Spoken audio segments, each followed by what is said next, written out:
I've grown like 140,000 followers or something just in the last few months. And that has been posting once a week. And to this day, like now, if I look back on, and you can see the stats there, like the direct follows from that video, I think it's 250,000 from that video. That video launched me. Harper Carroll is probably the best person to follow when you want to learn about AI. But not only about news, but also in a like how does AI work way.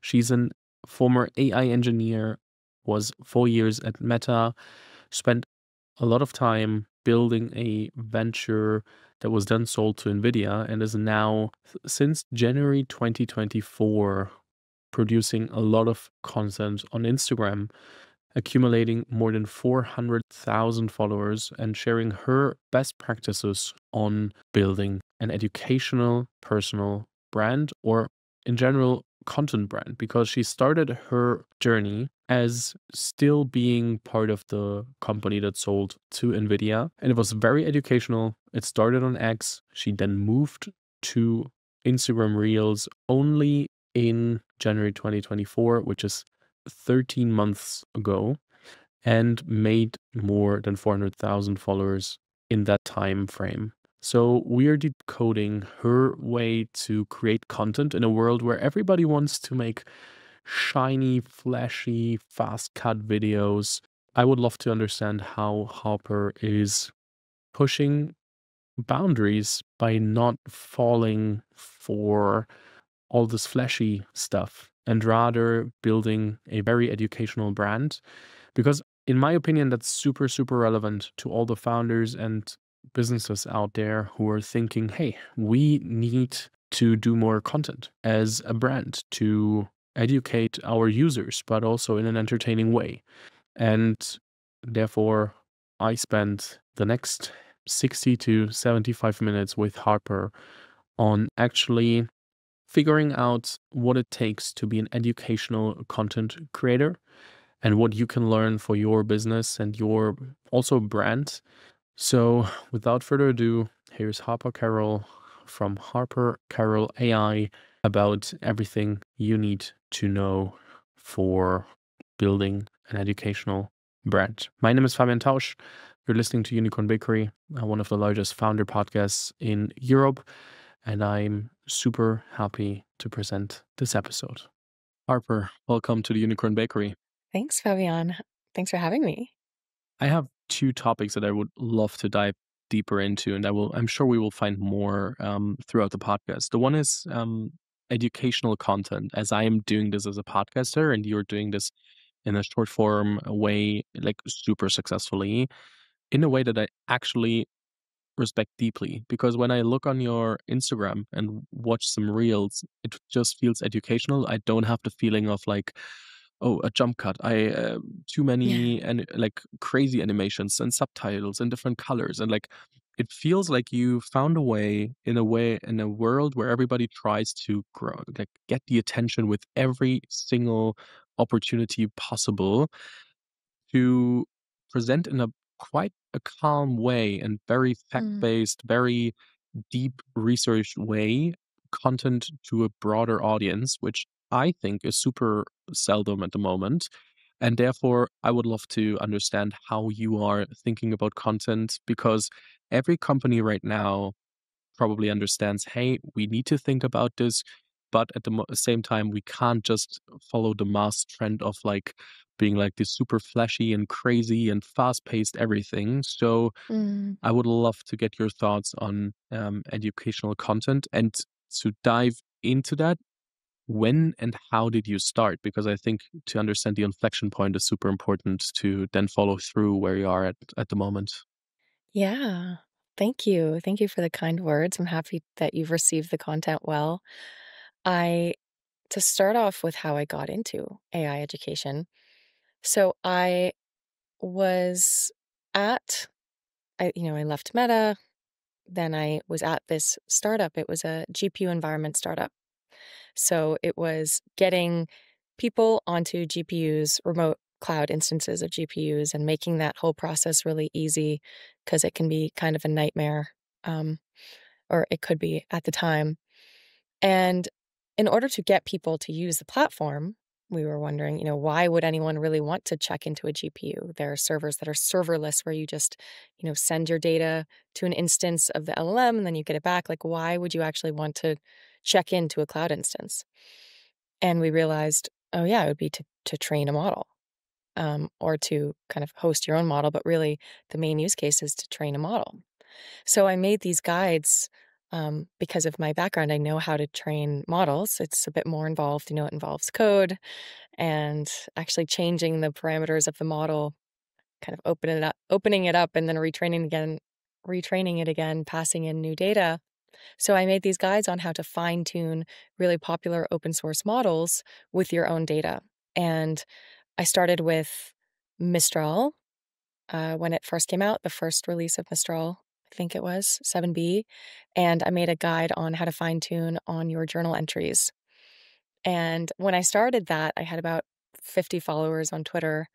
But for some reason, my post got, 50,000 views. And so it blew up, even though I was so small. And it just showed that people really wanted it and that the guides were really effective. And so then I made videos accompanying the guides, and those also went pretty viral, like hundreds of thousands of views on X. And then I continued outputting these guides, these fine tuning guides, and also different types of guides, not just fine tuning, but working with open source large language models through code, and doing so through the GPU environments platform. And yeah, those tutorials were viral. They were the number one fine tuning guides on Google across multiple search engines, and helped thousands of people fine tune models for their businesses, for work, for their personal use. And that was really exciting to get the feedback that the work that, I mean, it's something I truly love to do. I've always loved to teach ever since I was really young. I love AI. I taught AI at Stanford when I was there for a PhD course and a couple other courses. So teaching AI has always been of interest to me, but then seeing it kind of blow up showed that, okay, there's actually a demand for the way that I teach and the style. And for some reason, the way that I explain things really hits home for people. So then I was advised in January to start an Instagram, so start more broad content, because on X, the content was much more geared towards developers, more technical people. And we realized that there would probably be an audience for just more broad AI knowledge across all types of people. So I made an Instagram, started short form content that blew up really quickly. And yeah, and then that startup was acquired by NVIDIA. I now work on AI education and advising. So I advise a few companies full time, and I just love it. It's like my heart's passion. It feels like all of the things in my life that I loved as a child coming together to do this work. So um, I just feel very blessed to be able to do this. And that's actually one of the exciting things that I love about AI, which we can talk about, is that I think it will enable so many more entrepreneurs. And I know that's of interest to you at Unicorn Bakery, but I think many more people will be able to follow their heart's passions now because AI will enable them to have those tools to do what they couldn't before. And so we can get into that. I think it's super interesting what you said with like I had 50 followers on X. I posted something and it went viral in the community and everybody used it and it was super neat at the same time because you said, "Hey, I need to be broader to then move into Instagram and produce reels and short form video." So it's super interesting to see.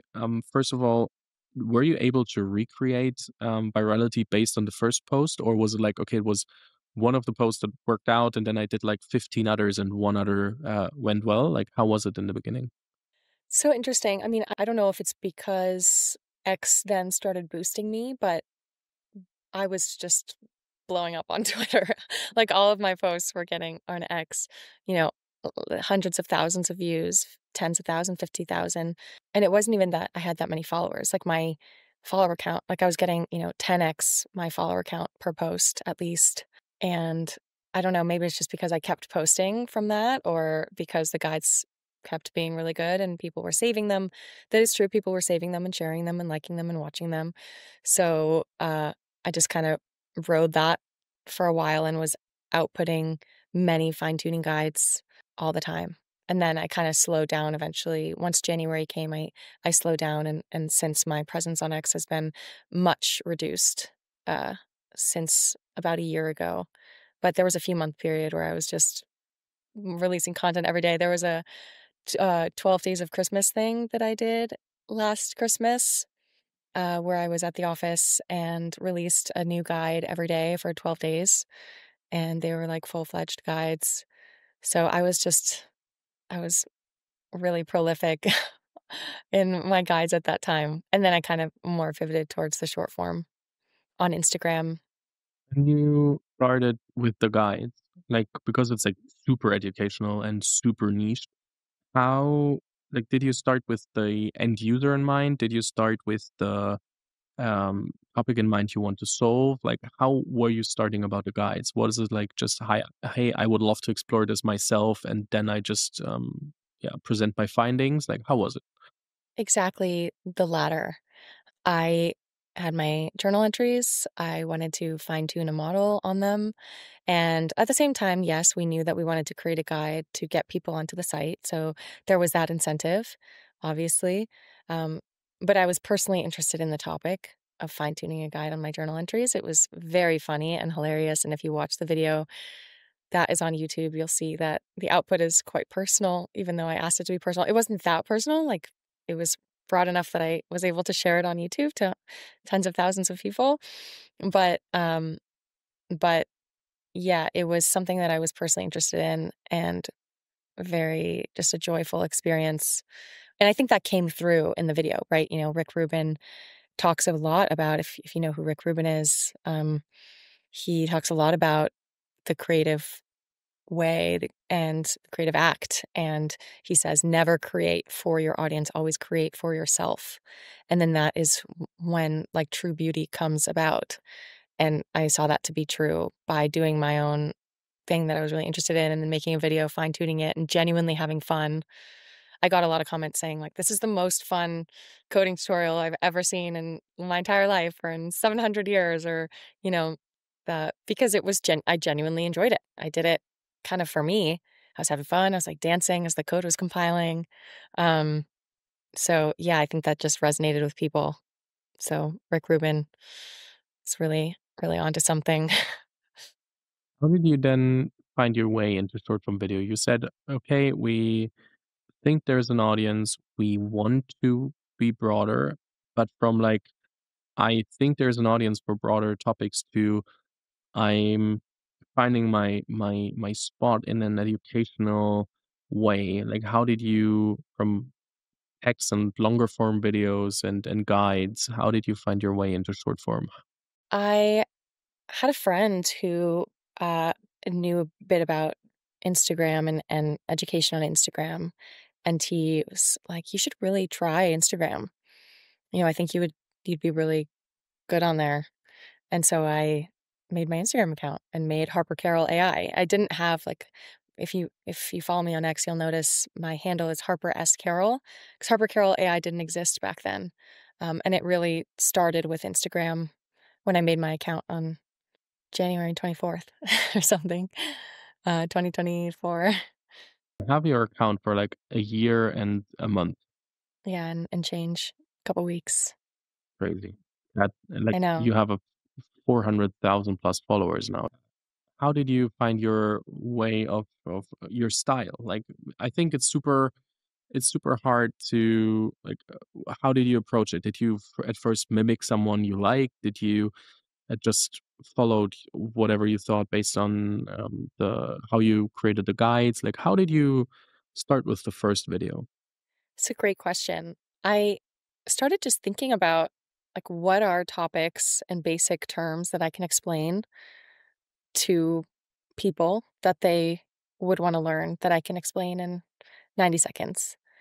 And like what are some crucial AI topics that I want to discuss. And so I made a video about GPUs and made a video about, you know, at first I was kind of still thinking about my X audience. I made a guide on if you're fine tuning a model and you realize you run out of GPU memory, like, why is that happening? And that's obviously much more um, complex and much more advanced topics.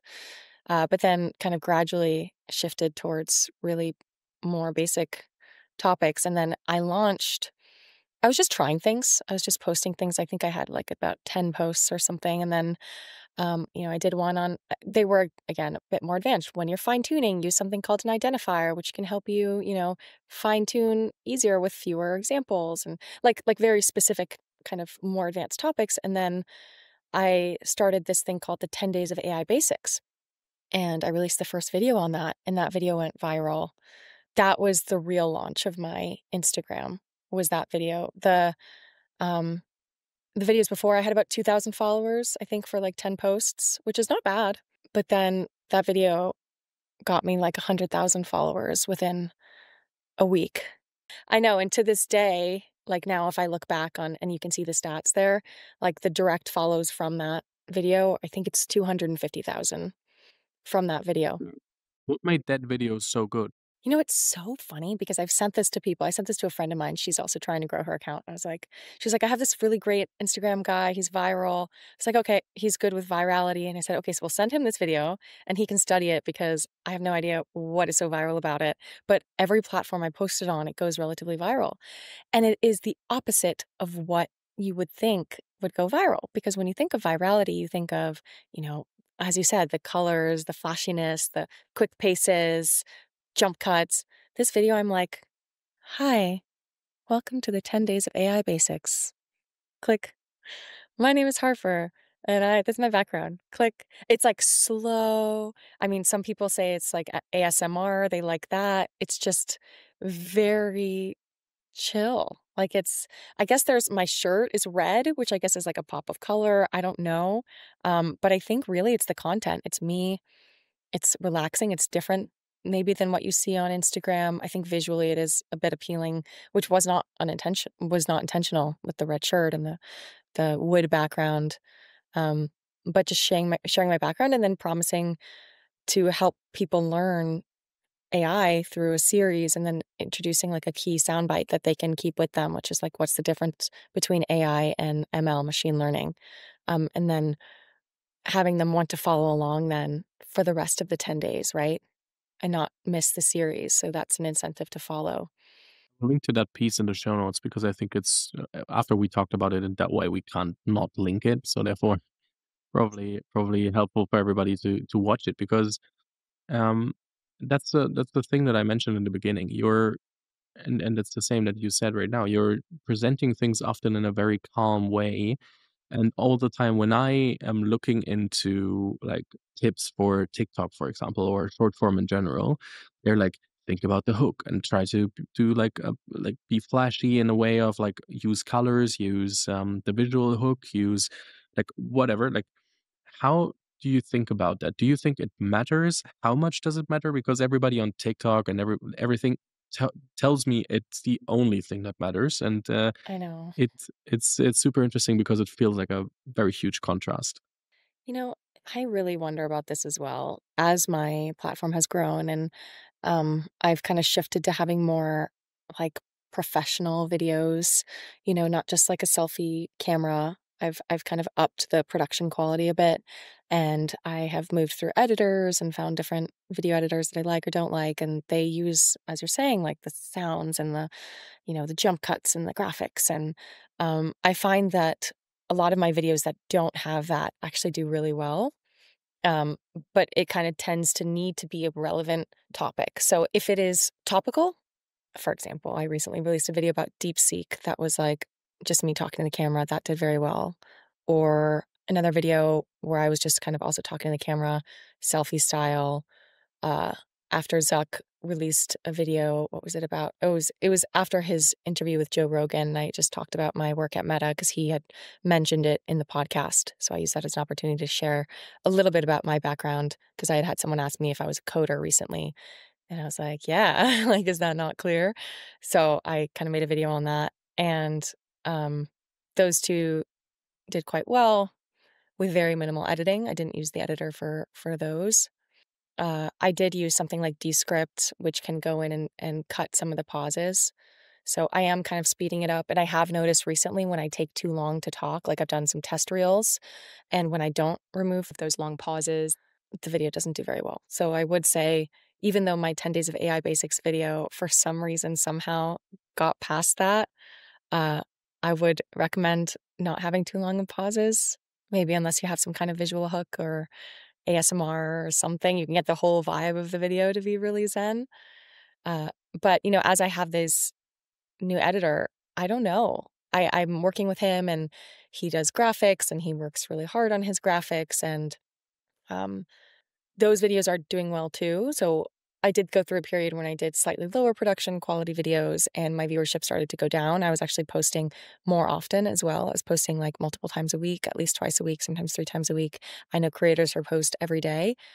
Then I shifted to increasing the production quality a bit, increasing editing quality, having a little bit more graphics on the videos than I had before, just making it look a bit more elevated and also posting once a week. I do once a week, like -1. So Thursday, then Wednesday, then Tuesday. Um, and my viewership has gone up significantly and I've grown significantly that way. Um, like in the last 3 months, I've grown like 140,000 followers or something just in the last few months. And that has been posting once a week with slightly higher quality videos, but not, again, these like crazy high quality edits, flashy colors, and things like that. Um, so I don't know. It really is a trial and error game. Every creator I talk to is like, I don't know. I'm just trying things out. And you try and you test things and you see what works and what doesn't. And with the trial reels too, I've only used that once, but I got some good feedback. I tried a slightly edited version, and then a version that was like basically not edited at all. And I found that the slightly edited version to remove cuts and, um, to remove pauses, that did better. So, Let's say you want to post next Thursday, whatever. You're like, what is the first step? What are you thinking about the the absolute first step before you to produce a new video? so the first step is I have a notes doc of like a checklist of different topics that I want to cover. And if I think of something that I think is important to cover, I'll add it to that list. And I'll have a list of like write scripts about this and then and then record. And the scripts I don't follow verbatim, but I used to not do scripts. I used to just kind of wing it. And I found that it takes longer to get right. Sometimes it's not as clear as I want it to be. The filming takes a lot longer. And then I'll go back and be like, oh, shoot, I actually didn't say this thing that I wanted to say. And then you're like, what do I do? Because I'm like done filming now. So I now kind of make sure that I have all the points that I want. So I'll do that. And then I'll record the video. Um, Usually it's about once a week. Like, if you watch my videos, you'll see, like, there tends to be, like, batches of 3. I'm moving around a lot. I move a lot in my life. I'm, like, still haven't found somewhere to settle right now, but you'll notice, like, my videos come in kind of, like, in threes, where, like, the background's the same, the shirt's the same. That's because I'm filming them all at the same time, and then so I'll film, like, 3 or 2, sometimes 4, and then those will be like my stockpile. But I'm now trying to film every week at least. And then if there's something pressing, like the DeepSeek thing, I'll sit down, set up my camera, and just like talk to the camera to get something out to help people learn as soon as possible. You have the list of ideas, and I'm sure there is more than one idea on that. So, how do you prioritize once you say, "Hey, now I want to produce"? How do you prioritize Yeah. the ideas? Honestly, it's just looking back on them and saying, oh, this one I think is most relevant right now. This is what matters. This is what people should learn. Like, sometimes I have ideas that have sat on there for, like, months, and I just every time I go to check it, I'm like, "This is not important right now." So, it's not prioritized. Then you go and sit down after you pick the idea and start writing the script. Do you just start and then just write a first draft, which is like the general base of it? Are you the person thinking, hey, what could be the hook for the topic? And then I'm thinking about the body and the rest of it. Like, how are you approaching the script? Oh, goodness. I guess I mean, I'm not so good at hooks. I As the honestly person adding like 140,000 followers in like 3 months. I know. I'm so thank you. I'm trying to get a little bit better about like a slight hook. Like I'm not like uh, you know, but I'm getting a little better. So actually I think uh I was there was a hook I wrote that was like most people don't know about this and that's probably why they're so against AI. I was like, okay. And I try to just think about like what am I talking about and then what is like a good way to intro it that makes people think like why should I care about this? You know?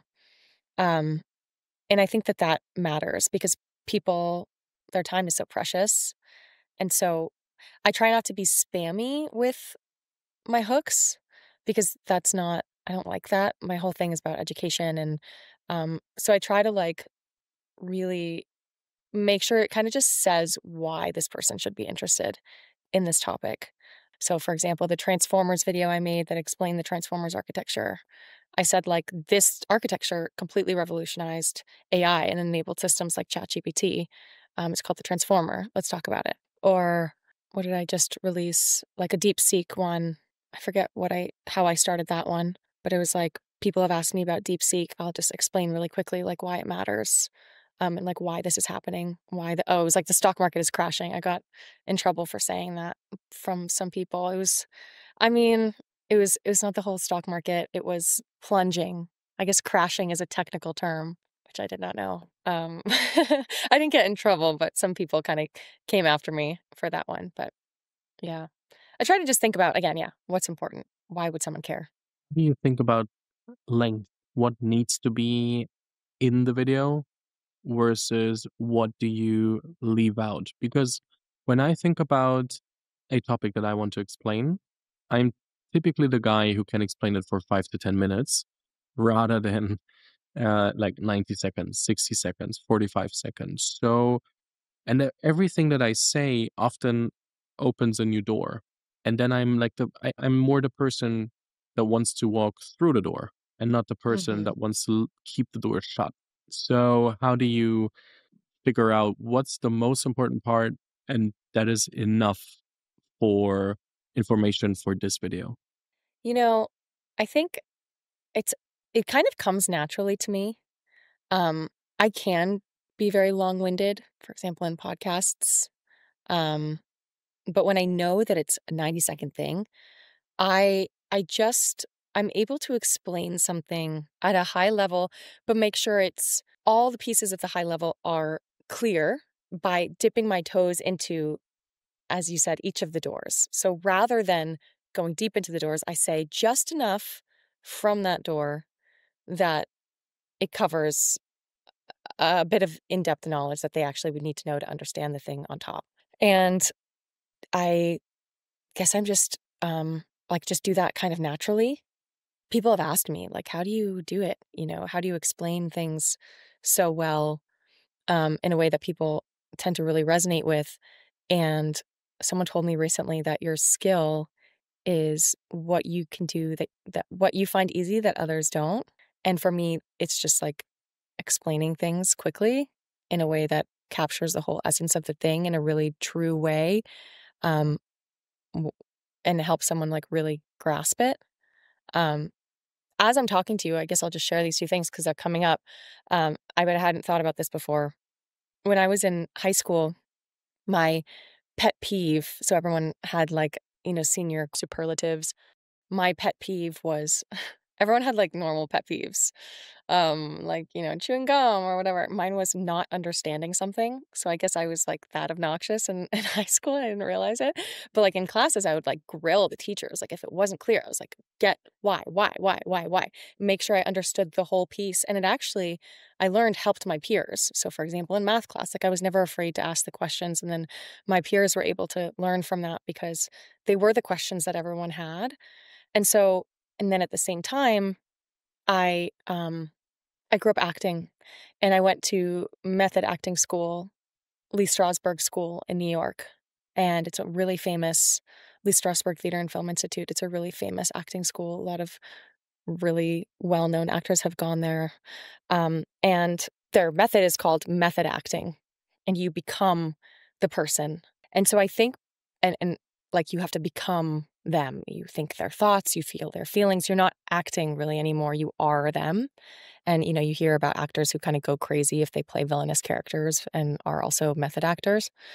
Um, but anyway, I think that I started that from a young age. I started that at, like, 10, and then I went every year for 7 years for 7 hours a day every Saturday, and we would do these practices for hours and hours and hours, and I had to, like, become these other people, and I think part of what I'm doing perhaps that's, like, baked into my teaching is both this insatiable desire to understand something completely, to make sure all the gaps are filled, but then also the ability to have, like, a beginner's mindset in something that I already know because I have that, like, ability to empathize through the acting. I don't know, I had never really thought of that before, but for some reason, that's kinda clicking for me now. This absolutely makes sense when I listen to it because sometimes for me, and this might sound stupid, but sometimes it feels super hard to keep the beginner's mindset and not wanting to sound smart or be the smart person or anything, but just asking the question that has to be asked for the audience, also in the podcast. And I have to jump over my own shadow all the time to do that because my head wants me to be the smart person. I'm like, Mhm. probably not the best idea here. It's so interesting you say that. So I 2 things that, come to mind. When I was at I don't think I've ever really had that issue, and I think maybe it's a deep confidence. I think it's a male-female thing. I think men I've heard somewhere that men are naturally, like, more like that, where they wanna make sure they preserve their smartness and show that, whereas for me, I've always been very confident in my intellect, um, maybe because it was validated from a young age, but I've never kind of feared it, and so I've always been able to ask the questions and, like, kinda put myself out there. That has helped people, and I actually had when I was at Meta, my first full quarter at Meta, my coworker wrote this, like, really amazing write-up for me. He's a man, and he wrote this, like, beautiful, PSC, performance summary cycle or something, where they do performance reviews, and he was basically like, when someone meets you, Harper, they don't assume that you're smart because you don't do the things that typically smart people do, where they, like, try to, like, show up in a certain way, they don't ask questions, they don't, like but when you get to know you, you realize just how smart you are, but I don't do those things. I'm because 'cause I'm not I don't know, I'm not trying to sh to be like that. Maybe it's a woman thing, maybe it's just a me thing, I don't know, but I have heard that maybe it's just because I've always worked with men, like, basically my entire career, I've always worked with men, but I've heard it's just different with them. I don't know.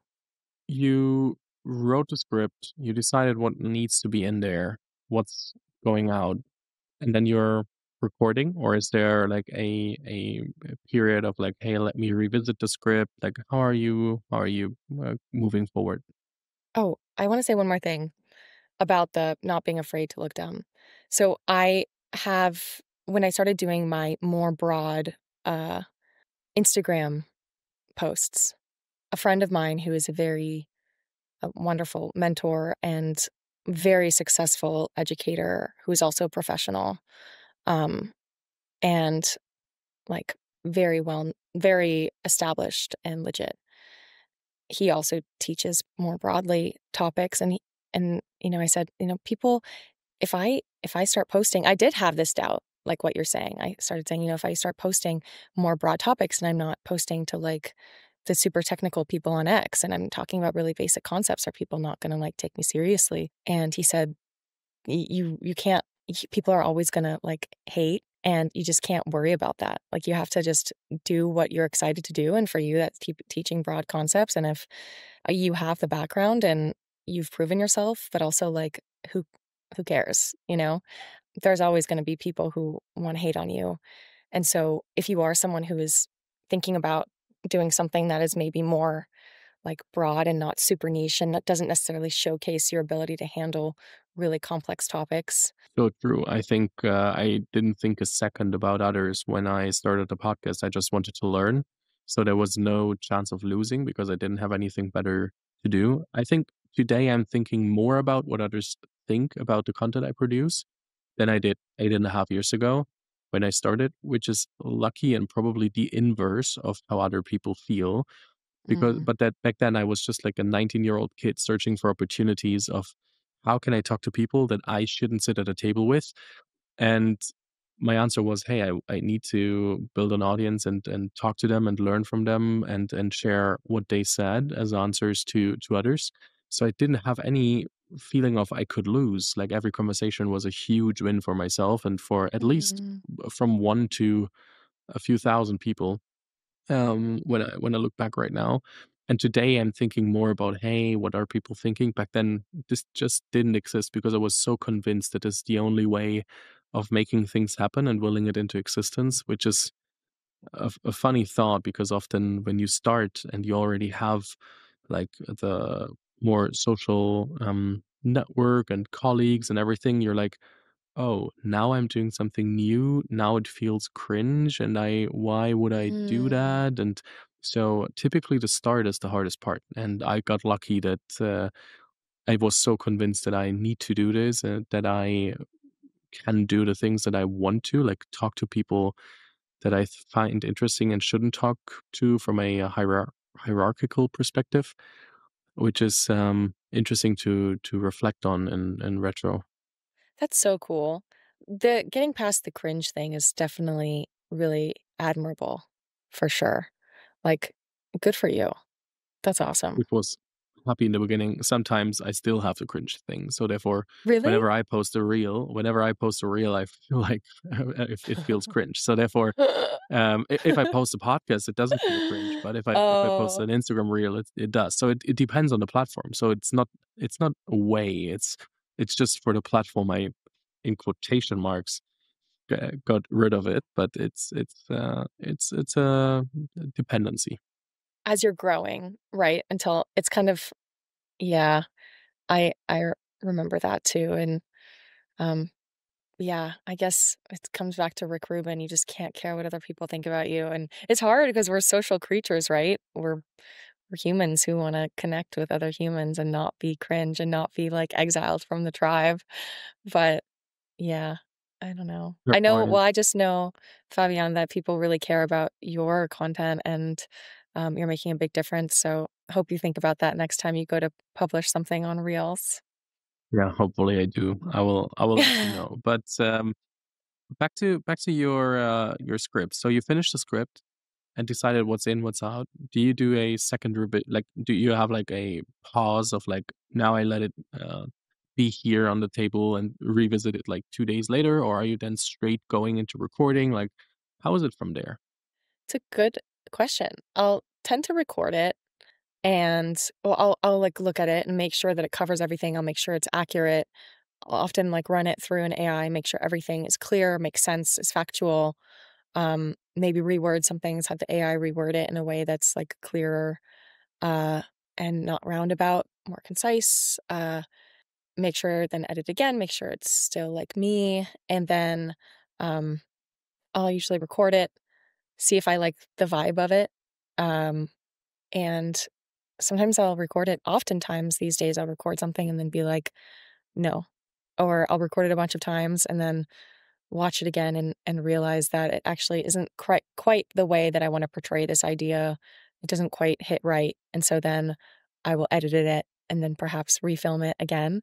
Um, so I tend to only do, as I said, like 1 to 2 or like 1 to 3 videos in a filming session, and that's when I come in with a script. But sometimes, yeah, not always do I need to refilm and, like, change the script and refilm, but sometimes I do. And I find that in the times that I do, it's really worth it. It's annoying, like, when you go to do it and you're like, "Oh, I have to do it again." Like, "Ugh, I, like, finally filmed it, I'm done, I really needed to get this done, I don't wanna do it again," but it's worth it. So, if you get to that point, just know that it's worth it. Out of 10 videos that you record, how many are you in the end publishing? I would say, like, 8. Yeah, so pretty high. So what are the main reasons that you're like, this one can't go out? I don't feel comfortable doing that. Um, a few things.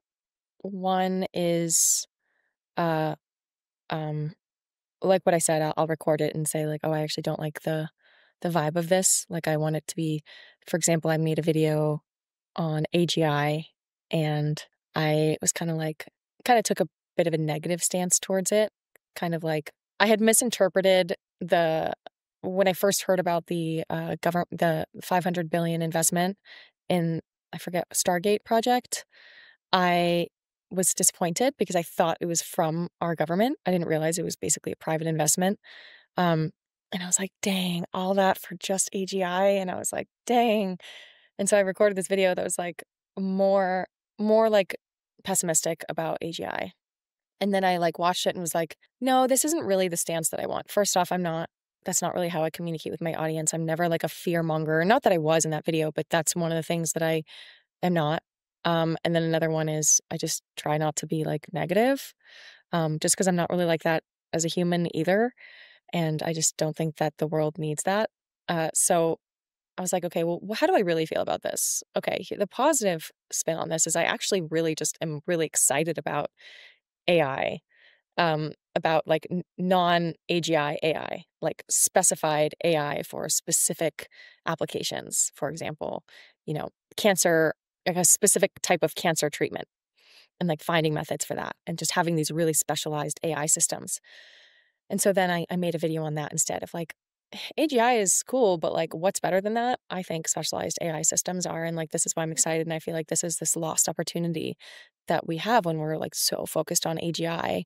I wish there were more people who were educated about AI so they could apply AI to their own applications, and industries rather than just having all the money go to AGI.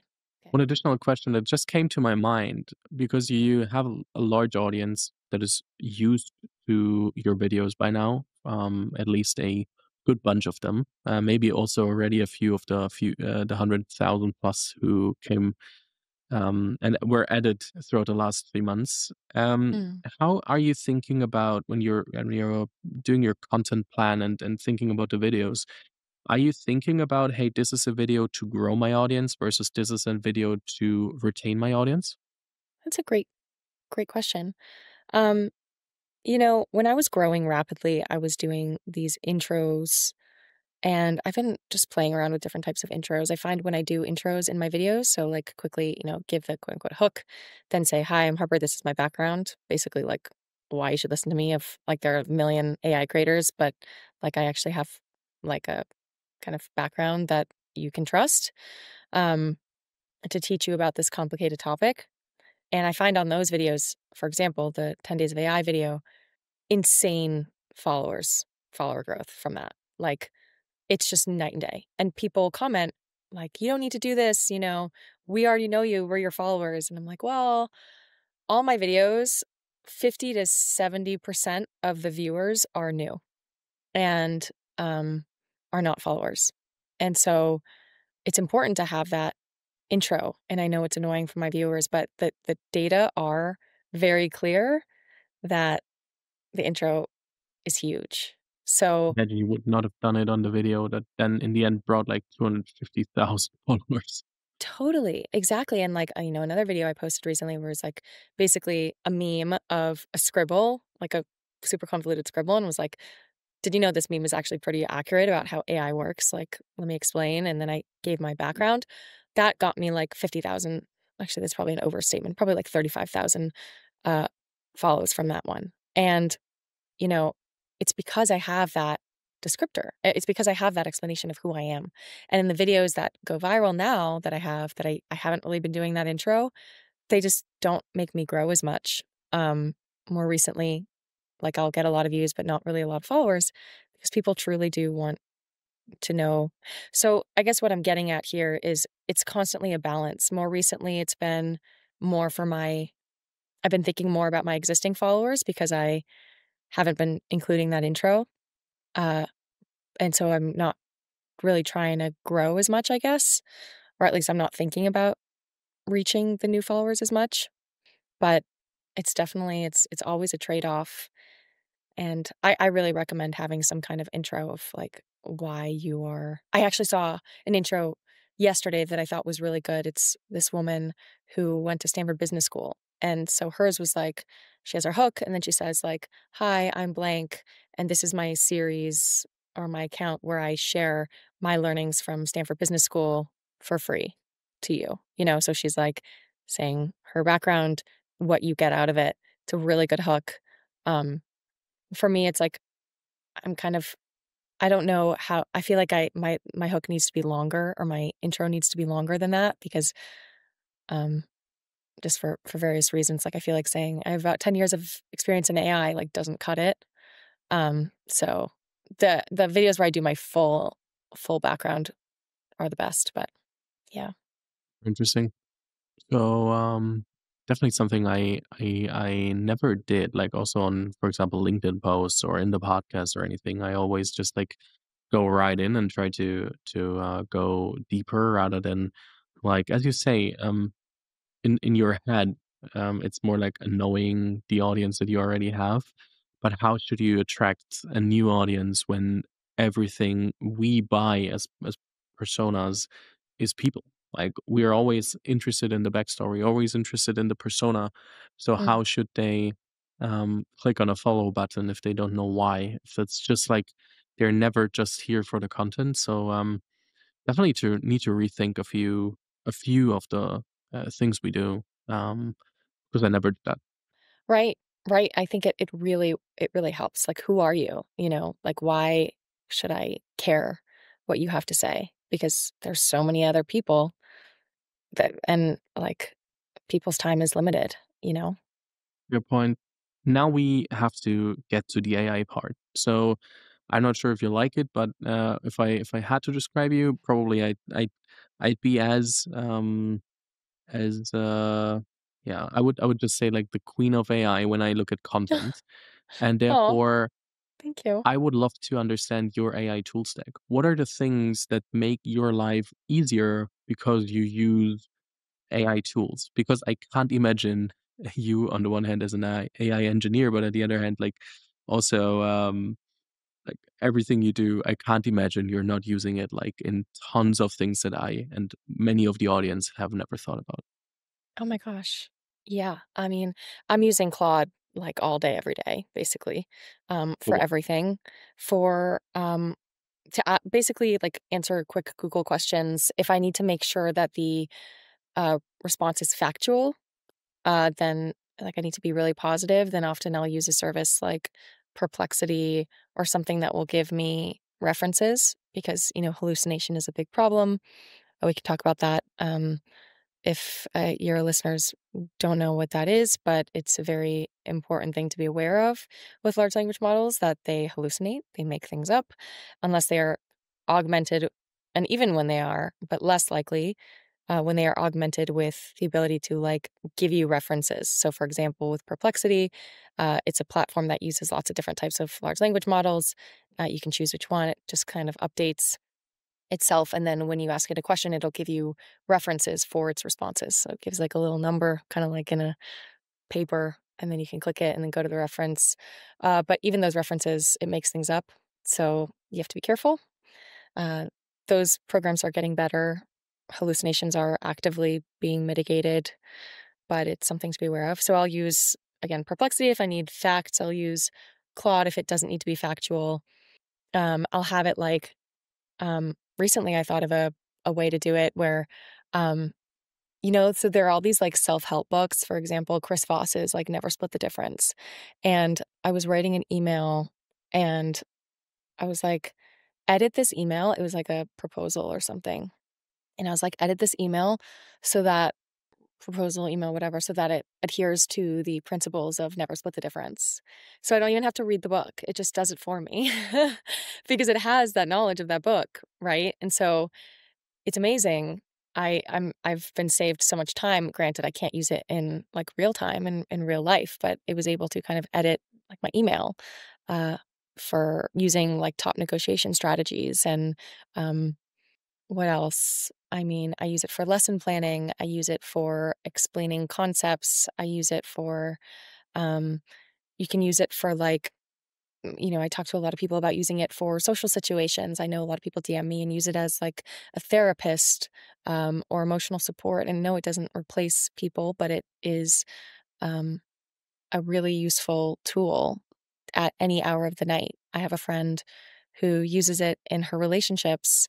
Instead of, like, calling a friend, she's, like, dating this new guy, and instead of calling her friends to ask about it, she'll talk to Claude because Claude actually I mean, another benefit is, like, when you're talking to your friends or your single friends or whatever, it's basically blind leading the blinds. Like, we all have our limited experience of humans and what we think is normal or okay or whatever, what we would do in a certain situation. But Claude or ChatGPT or whatever large language model you're using has a lot more access to, like, professional resources and to the mass consciousness.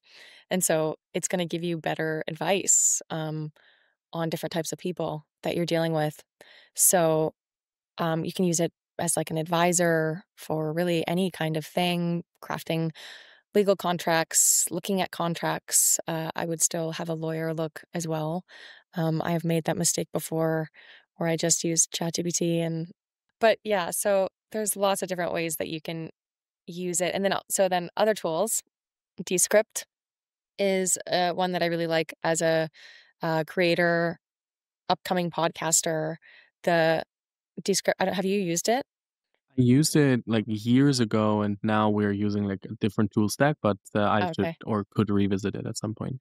I've just been told that it's really great it's great for editing videos, like short form, because for me right now, as I'm doing short form, you can like easily cut pauses and like say, like, for any pause longer than, X seconds or point X seconds, then cut it to point X seconds. And then you can, if you say something wrong, you can have your AI version of your voice like fix it. So change the audio. I'm not sure if there's a change the video. There should be, but um, I heard that there was, but I don't think there actually is. Um, and like change the video to match the new audio, like your mouth movement, but I don't think it does that. Um, and it will make clips for you. So if you upload your podcast, it will make clips for you. It will make timestamps for you. So another thing with podcasters is they used to have to go through and make their own timestamps, which was like so tedious. Um, Descript will do that for you. Uh, Gamma is really useful for making slide decks out of notes. So it just generates slide decks for you out of your notes. So something I'll do, like for my 10 Days of AI Basics series, is I'll go on, Claude or whatnot, and upload my lesson plan for that uh, topic for that day, for the 10 Days of AI Basics. It will help me flesh out that plan, create a really detailed uh, lesson plan, like outline, and then I can plug that into Gamma and have Gamma make a slide deck for me that I can use in my teaching. So it saves me hours and hours and hours of time. I have another idea for slide decks. I'm not sure when I ever created the last slide deck that I did, so I just avoid it, but maybe I should start doing it. Oh, it's horrible. I agree. It's I always hated making slide decks, but Gamma makes it really easy. Good to know. Yeah. I'm not associated with Gamma either, just by the way, or Descript or any of these companies. Okay, so Descript, Gamma, Claude, Perplexity. Are there other things that you use on a daily basis or weekly basis that you're excited about? I like AI insights, like Aura Ring, like health AI stuff. Um, like Aura, Eat Sleep, those give you insights as to, you know, your sleep and wellness. And uh I'm excited about health integrations with AI. So like adaptive personalization, learning for your body and giving you suggestions based on your own biometric data. That is super, super exciting to me, especially in like, obviously for me, women's health. Another thing I was talking on a podcast about recently with someone was she asked me, does AI make children dumber? And I said, oh my gosh, no. I mean, think of kids who ask you these questions like, why is the sky blue, or like, what's the sun made of, and you're just like, oh, unless you're like a scientist and you know these things off the top of your head, you're just like, and AI, you can just give your kid these voice AIs, like ChatGPT is a good one because it already has this feature where you can just say like, "Hey, you're about to talk to a 3-year-old, so communicate with this being that is a 3-year-old and explain everything, in a way that's understandable to the 3-year-old." And it can your child can have these long conversations with an expert in basically every subject matter and learn, just like and satisfy the child's insatiable desire for learning. And so, like, she was joking it's free childcare, but really, I mean, it's the best form possible of childcare. It's like they're not just like watching TV and just like, passively absorbing. They're asking questions, they're thinking, they're like able to engage. They can talk about exactly what they want to talk about, dinosaurs or, you know, weather or I don't know, just like anything kids talk about. I don't have a kid yet, but it's so cool. Like I'm so excited about that. It makes me really want to have a kid. Because how many kids are so curious, but their parents are like too busy, can't help them, can't explain to them, they just don't know, they shut them down. This kid can have this like expert with them 24/7. And I just think children are going to grow at such a more rapid rate and perhaps become maybe we'll see a lot more gifted kids because kids will be able to zoom in on what they're most passionate about. Like we might see an era of children who are really excellent, like child prodigies in what they do because they will be able to have this 24/7 teacher to help them excel at what they are most interested in. What an unbelievable gift that is. That's super true. And I one thing I would love to add to that is I know a lot of kids who lost their curiosity at some point because their parents didn't want to answer anymore or didn't have the time or they didn't know who to ask anymore. And you can then still like continue and propel forward with the like questioning and asking and curiosity because you have someone who is never lazy or tired or angry or anything. It just answers. So you will always have a new best friend for like the general knowledge and but also specializing if you want to dig deeper then like because the parents are in the lexicon so they can't know everything and by now so we will have a lot of kids and then also grown-ups who will be way more curious than some other people who grew up earlier. I think that's such a great point and exactly in line with what I'm saying. Of course, like I'm so excited about AI for kids. It's going to be huge. It's the opposite of making them dumber. I agree. So for everyone interested, um, what will be the best start to learn about AI? I think we talked about the video that you will mention in a second, but where do I start when I want to follow and understand your content? Where does the rabbit hole start? Well, I like to start, as you said, I'm going to mention the 10 Days of AI Basics series. I have a lot of people telling me that it's super helpful. And it's funny because when I need to refresh on topics, I'll go watch them because, like, for example, I'm like, how did I explain error analysis or, you know, training? Like, how did I say that? And um, it's just so I get a lot of feedback from those. I have a short series on Instagram and it's now on YouTube, and then a long form series on YouTube. I'm halfway through that series at the time of this filming. I still need to finish that. I'm halfway through the long form series. I did finish the short form series, um, but that is on YouTube. And I think that's a really great way to get started. I also have coding tutorials and like non code coding tutorials. So using Cursor, which is an coding development environment where you can basically just like talk to a large language model and then it'll code for you. So I have a tutorial on that. Um, and I am coming up with a podcast, which I'm excited about, where we will talk about current events and I'll interview people who are working with AI for different use cases like in health, diagnostics or cancer treatment or different types of treatment or preventative medicine or in education, like what we just talked about with kids or personalized education and how AI is transforming that. So I'm excited about that podcast that's coming soon. And other educators who are really excellent in the AI space, I would say Andre Karpathy. He has some really excellent videos about building LLMs from scratch. Three Blue, One Brown is a great YouTube that has fantastic graphics to explain pretty um, in-depth mathematical concepts, including some deep learning AI, machine learning concepts like the transformer. So my transformer video takes graphics from his video and credits him, but they're pretty excellent. His graphics are just top notch to help people understand these concepts. So those are some good AI educators out there as well. I would say we can agree on watching the first video of the AI Basics series. Follow your Instagram account because we then also get to know once the podcast is going live. And then I will link to the other yeah, creators as well, because then people can look around and then also dig deeper into your actual experience on like all the AI stuff, that all this like deeper stuff that we left out right now, because I wanted to know about educational content creation and your daily workflow more than the AI stuff. So shame on myself, but probably we can do another episode at some point, digging deeper Yeah. into the AI topics. I was just too curious on the Mm. educational content side. Oh, thank you. Well, this has been a pleasure. I've really enjoyed. This is the first podcast where I've kind of gone behind the scenes on the educational, on the content piece. I've never done that before, so it's been fun. Thank you.